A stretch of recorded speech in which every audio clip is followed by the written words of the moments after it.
Well, Cyril Gane has provided an update since he last fought Tom Aspinall and poked his eyes out. The UFC have told him he doesn't have an opponent just yet, but he's still grinding away and he's training over with Tai Tuivasa. And Tom Aspinall responded. Bully Aspinall makes an appearance and he said, no, there's not a date yet. I'm not medically cleared to fight and have to have surgery thanks to your disgusting fingernails. I'll be back soon to smash your face in. You cheat. But I love this side of Tom. He doesn't give a shit. He's not trying to please the UFC and be a company man. He's just saying you to everyone, and this makes me excited for the eventual matchup. But what's more concerning for me is he's having surgery. Like, I feel like that's kind of news. It's a very serious injury, but he's not. Smash your fucking face in soon, you fucking cheat, mate.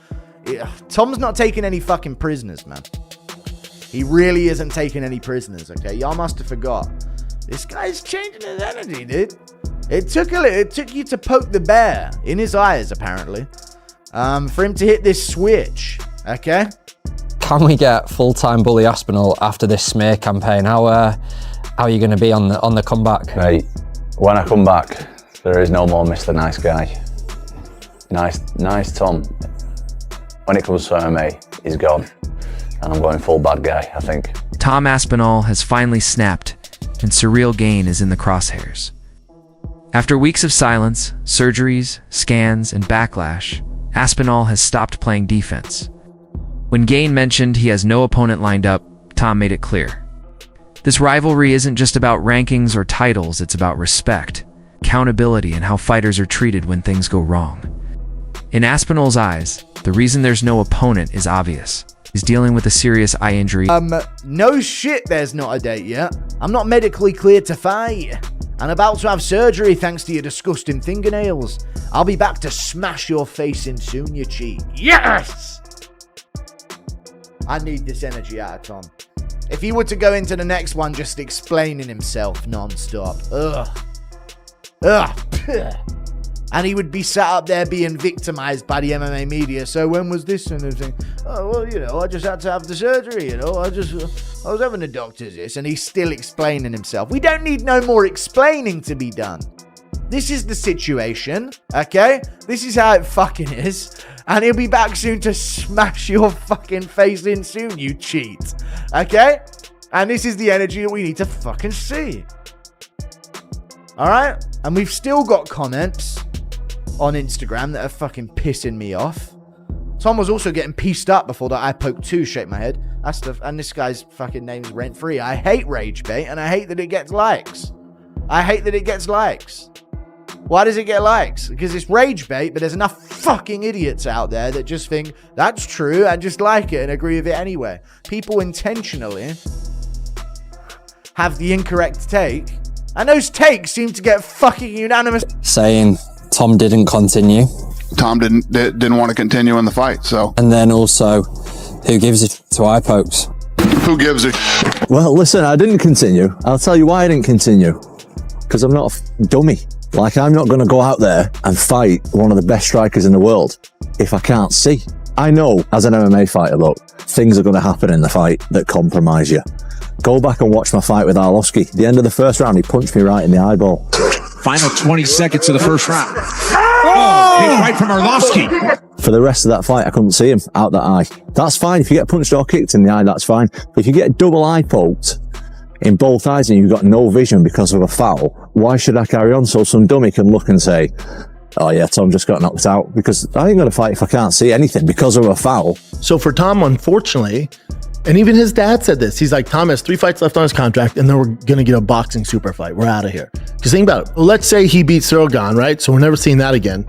Who else would you pay to see him fight? Now it's gonna be free on only John Jones, only. Yeah, so he has 3 fights left. So you're gonna get Cyril Gane. He'll get the winner of Alex John, which happened at the White House, and then maybe fight if he loses that, which he will if it's John.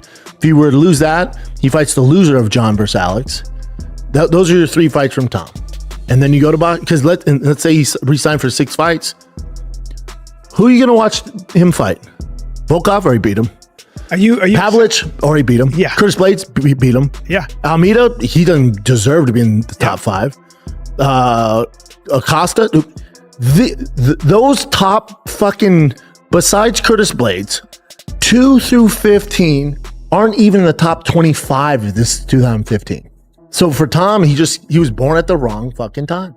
Some reporters think that because I think that he should box because it's more money, that affected him in the fight. I've never heard as much as people saying what I say affects Tom in a fight.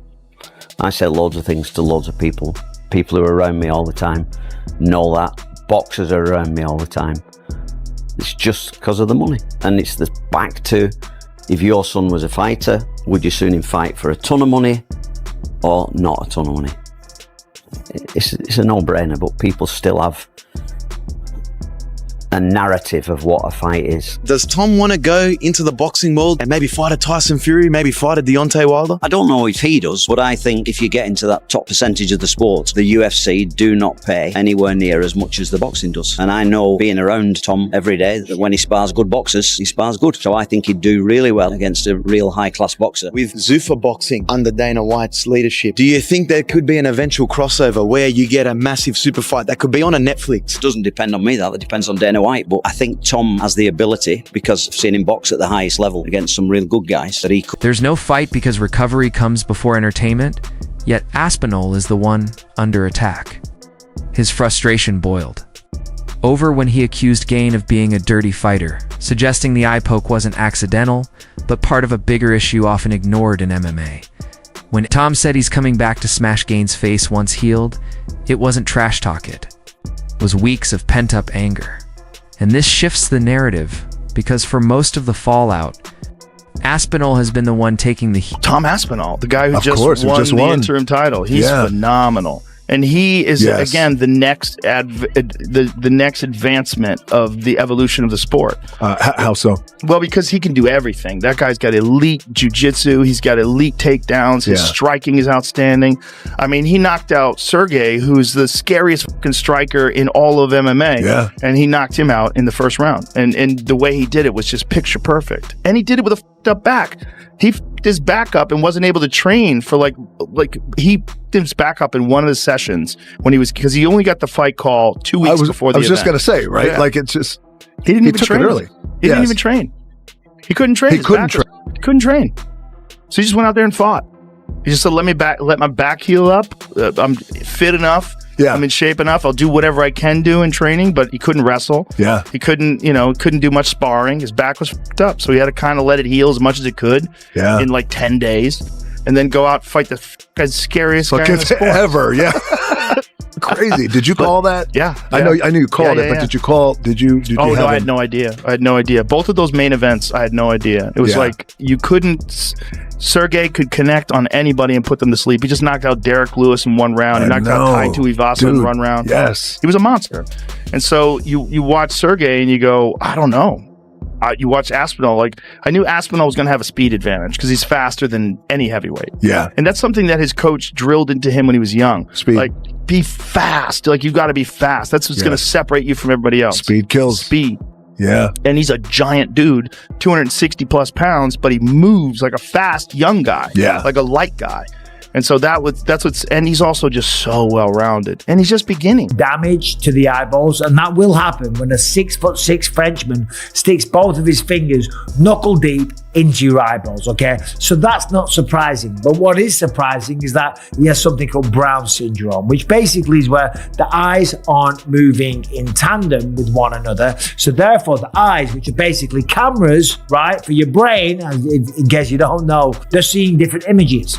And when you see different images, you see double, or maybe sometimes the brain cuts out one of the images so that it doesn't get confusing and you don't get headaches and stuff like that. And then, of course, when you're only seeing through one eye, you have problems with depth perception. So, of course, he's been advised that he can't fight yet. Now, that's a real shame because Tom should want to get back in there ASAP. He does want to get back in there ASAP. Remember, he said on this video, he spent 6 months training for this fight. You train your ass off for 6 months for a fight, then to get double eye poked, to be left with no vision for nearly 6 weeks. How do you think I feel? Not feeling fantastic, am I? It's the first real undisputed heavyweight title match that he was a part of, and he got robbed of it in one round through no fault of his own. Now, in the video that he put out there, he said that Cyril Gane did this on purpose. And they highlighted a few areas where the fingers were kind of outstretched. And yes, he was poked in the eye before, and then he had the double eye poke. So he said that Cyril Gane did this on purpose. The whole plan was to try and, I forget the exact wording, something like, limit his ability, put him at a disadvantage so he couldn't fight as well. Watch the fight back. That's when I really got the gist of what's going on. The guy was trying to poke my eyes out all the way through that round. Now, obviously, fans and commentators criticized Aspinall for stopping the fight, ignoring that eye injuries aren't negotiable. Gane faced no consequences and moved on. While Aspinall bore the blame, a reflection of a bigger UFC issue where health takes a backseat to optics and momentum. Talking shit about Tom, but he apparently still can't see. Here's the thing. The other eye got hurt as well, but not as bad, but it looks way worse. The finger goes way deeper in the other eye. And it's crazy that everyone that talks the most has never been poked in the eye. Not even a little bit, accidentally. Oh, it's horrible. The idea that you can't see and then you're supposed to fight a guy, it should be an instant 1 point deduction. He doesn't have detached retina. There's no damage to the eye. So, he should heal up soon, and we'll figure out when we can make the fight again. He's at home, he's recovering, and as soon as he's able to fight again, we'll book the rematch. Online, and Tom's the one 6 weeks later still having to go to the doctor and still can't train and do any kind of combat. So he's the man that's living with this, okay? So you understand, you kind of will get emotional, you will be pissed off, and you will think that Cyril Gane was doing that on purpose. I still don't, okay? I don't think Cyril Gane did that on purpose. What you want to do is crack someone in the face, and when the hands are out, when you go to grab, if someone comes in to take you down or whatever, sometimes that happens. That's why this whole rule of the fingers being up, not allowed there, but they're allowed there, is stupid. This is number one bullshit. Because what happens when someone comes forward and you got to grab them, because you can grab, you're allowed to in the rules, fingers go haywire, go into... Aspinall's outburst matters because he's not just angry at Gane's. Angry at the culture that expects fighters to risk long-term health for fans who won't care once the damage is permanent. The MMA community is split. Some say Gane did nothing wrong, but many overlook that Aspinall was still competing and being jabbed a few times. It wasn't some one-sided massacre. It was a real competitive fight.